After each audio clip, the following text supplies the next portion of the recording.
President Trump is standing by EPA Administrator Scott Pruitt, tweeting out last night that Pruitt is doing a great job. The president's show of solidarity comes amid more calls for Pruitt to resign. Here to provide more insight, the Hill newspaper energy and environment reporter Miranda Green. Thank you so much for joining us, Miranda. Thanks for having me. So first and foremost, you've sort of been covering the fact that there's been a lot of regulations rolled back, and I'm curious as to what specifically has propelled Scott Pruitt to really be a household name, and this is before we've sort of seen some of these headlines come up about. Sure, Pruitt has been embraced mostly by Republicans and leadership since he's come on the scene about a year ago. He's been really quick to roll back a lot of lofty regulations that Republicans believed were just overzealous measures put into place under the Obama administration. So some of those are rolling back the Clean Power Plan, putting an end to this big Obama-era statement. And one of the other ones was he's put a 2-year ban on the Clean Water Act, or a 2-year hold on that.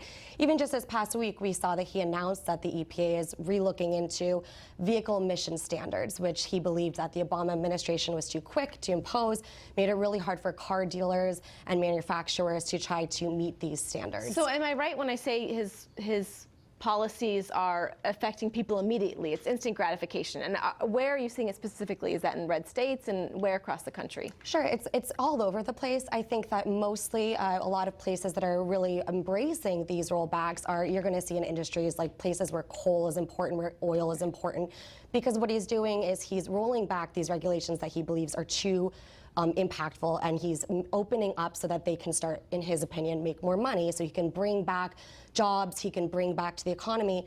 And so this has been really important for a lot of people, especially in Congress, because they saw major stops in these industries during the Obama administration. And so since Pruitt has been on the scene, they have, opened up, and he's moved really quickly to make these changes. And they've been really satisfied with how quickly he's been moving. That's sort of my next question, because we talked about who it's affecting. It's basically affecting people all over the nation.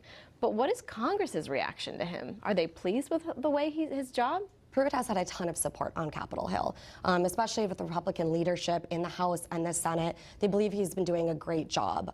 He hasn't come to Capitol Hill a ton to talk, but every time I've spoken to leadership, they've been really happy with seeing some of the bills that have been able to get pushed through, the fact that the executive is doing a lot of the stuff that they were kind of left to their own devices to do under the Obama administration.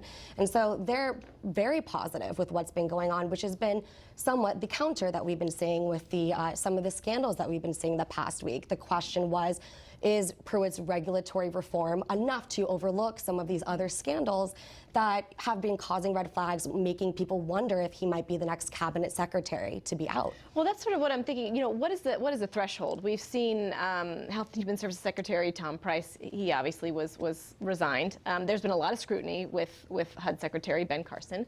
What is the threshold? Do we just move on from this story? Are we going to be talking about something else next week? That's something I've been thinking a lot about, and I think even if just looking at most recently at VA Secretary David Shulkin, who was the most recent one to leave, I think the comparison here is that when Shulkin, the controversy started happening, it was apparent there wasn't a lot of political support for him, and he was very quick to leave. Pruitt, on the other hand, has a ton of political support. I think that many of the Republicans and people who support him would prefer that we just focus on the issues that he's done, the great job that he's done, rolling back regulations at the EPA, and not look at the other outside work, not look at the scandals that have been highlighted in the media recently.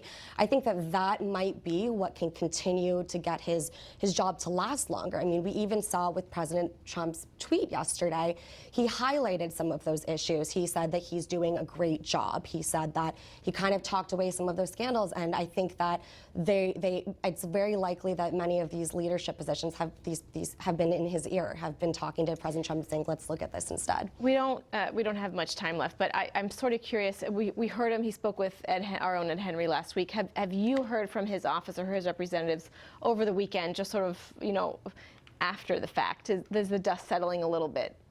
I think a lot has been kind of taking deep breaths and seeing what plays out. It's been a roller coaster week for Pruitt. I mean, it started End of last week, with these scandals breaking, the $50 a night condo from the wife of a prominent energy lobbyist.